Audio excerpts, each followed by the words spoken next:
Hi friends, welcome to Vasavi foods. ఈరోజు మనము బొంబాయి రవ్వ ఉప్మా ఎలా తయారు చేయాలో చూద్దాం.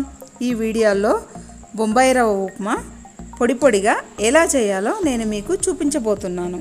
ఈ వీడియో స్కిప్ చేయకుండా చివరి వరకు చూస్తే మీరు కొత్త వాళ్ళైనా సరే బొంబాయి రవ్వ ఉప్మా అద్భుతంగా చేస్తారు. సో ఇప్పుడు మనం ఉప్మా ప్రిపరేషన్ చూద్దాం. బొంబాయి రవ్వ ఉప్మా ఎలా తయారు చేయాలో చూద్దాం. ఒక గ్లాసు బొంబాయి రవ్వ తీసుకున్నాను. ఒక వెడల్పాటి పాత్రలో దీన్ని పోస్తున్నాను. స్టవ్ ఆన్ చేసి పాత్రని దానిపై పెడతాము. ఫ్లేమ్ అనేది లో ఫ్లేమ్లో పెట్టుకోవాలి. ఇందులో కొంచెం నూనె వేసుకోవాలి. నూనె అనేది కొంచెం బాగానే పడుతుంది. ఇప్పుడు ఈ రవ్వను మంచిగా వేయించుకుందాం. ఉప్మా పొడి పొడిగా రావాలంటే బాగా నూనె వేసి మంచిగా వేయించుకోవాలి. ఇలా రవ్వను బాగా వేయిస్తే ఉప్మా పొడి పొడిగా వస్తుంది. అలాగే టేస్ట్ కూడా బాగుంటుంది. ఒక 10 నిమిషాల వరకు ఇలా బాగా కలుపుతూ ఉండాలి. రవ్వ బ్రౌన్ కలర్ అయ్యింది అంటే అది వేగినట్టు. ఇప్పుడు ఈ రవ్వను ఒక పేపర్లో పోసుకొని చల్లారనిద్దాం.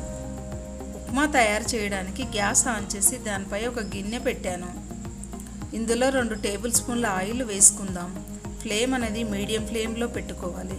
నూనె వేడయ్యాక ఇందులో టీ స్పూన్ జీలకర్ర, హాఫ్ టీ స్పూన్ ఆవాలు, half teaspoon chilli flakes వేస్తున్నాను. ఒక టేబుల్ స్పూన్ శనగపప్పు, కొంచెం కరివేపాకు కూడా వేస్తున్నాను. 2 పచ్చిమిర్చి సన్నగా తరిగి వేసుకోవాలి. ఒక చిన్న ఉల్లిపాయ సన్నగా తరిగి వేసుకోవాలి. ఇందులోనే కొంచెం పసుపు వేసుకోవాలి. ఇవన్నీ వేసిన తర్వాత ఒకసారి మంచిగా కలుపుకుందాం. ఏ గ్లాస్తో అయితే రవ్వ తీసుకున్నారో అదే గ్లాస్తో ఒక గ్లాస్ వాటర్ పోసుకోవాలి. వాటర్ వేసిన తర్వాత రుచికి సరిపడ ఉప్పు వేసుకోవాలి. దీనిపై ఒక క్యాప్ పెట్టి దీన్ని మరగనివ్వాలి. ఫ్లేమ్ అనేది హై ఫ్లేమ్లో పెట్టి మరగనివ్వాలి. నీళ్ళు మరిగాయి. ఇప్పుడు ఫ్లేమ్ని లో ఫ్లేమ్లో పెట్టి 2 నిమిషాలు ఉడకనివ్వాలి. అప్పుడు ఉల్లిపాయలు అనేటివి మెత్తగా ఉడుకుతాయి. 2 మినిట్స్ అయిపోయింది. ఇప్పుడు క్యాప్ ఓపెన్ చేస్తున్నాను. ఇప్పుడు ఇందాక వేయించిన రవ్వను ఇందులో పోద్దాం. రవ్వను పేపర్తో పోస్తే కొంచెం కొంచెం పడుతుంది. దానివల్ల ఉప్మా ముద్దలు కట్టదు. కాబట్టి పేపర్ని యూజ్ చేస్తూ మెల్లగా కలుపుతూ పోయాలి. కొంచెం కొంచెం పోస్తూ మంచిగా కలుపుకోవాలి. ఇలా బాగా కలిపిన తర్వాత 2 నిమిషాలు క్యాప్ పెట్టి దీన్ని బాగా ఉడకనివ్వాలి. 2 నిమిషాలు అయిపోయింది. క్యాప్ ఓపెన్ చేసి చూద్దాం. మళ్ళీ ఒకసారి దీన్ని కలుపుకుందాం.